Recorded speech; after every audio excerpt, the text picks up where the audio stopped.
Vamos dar uma olhada nas formas de se representar a quantidade de gases de efeito estufa. Tá? Se a gente pode representar os dados na forma de carbono, de CO2 ou de CO2 equivalente. Vamos pensar no CO2. O CO2 é um gás de efeito estufa. Tá? O que a gente pode ter, por exemplo? A gente tem a questão lá do CO2 equivalente. A gente pode representar os dados numa forma de CO2 equivalente. Por exemplo, se a gente tem metano, o metano, no intervalo de 20 anos, ele é em torno de 80 vezes mais potente do que o CO2 para causar efeito estufa. Então, a gente pode representar essa potência do metano na forma de como se falasse em CO2 equivalente. Então, se a gente emitiu, por exemplo, 1 tonelada de metano seria equivalente a 80 toneladas de CO2. Então a gente pode juntar os vários gases de efeito estufa lá, né, de metano, CFCs, SF6, NF3, vários gases de efeito estufa, pesar qual é as contribuições em termos de potência, né, de causar efeito estufa e botar na forma, representar como se fosse, né, uma questão de CO2, tá?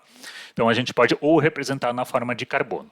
Se estiver representado na forma de carbono, o valor, digamos lá, a humanidade agora está emitindo em torno de 10 bilhões de toneladas de carbono, né, fóssil na atmosfera, na natureza. Então, para a gente botar em termos de CO2, a gente multiplica esse valor por 3,67. Então, a humanidade está emitindo, né, em torno de 36 bilhões de toneladas de CO2. Lembrando que eu estou gravando esse vídeo em 2022. Em outros anos, esse valor pode ser maior ou que esperamos, né, que seja até menor no futuro. Bom, então esses valores podem ser representados dessas formas. Então vamos dar uma olhada aqui no próximo slide, né?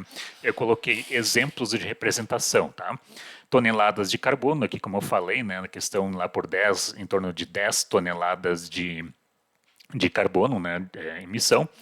O mais comum que eu tenho visto, né, muito mais comum é em termos de emissão de CO2, tá? A gente, como eu falei, a gente estava em torno de 36 bilhões de toneladas. Ou então aqui na emissão de CO2 equivalente. Então a gente tem esse CO2 equi aqui, né?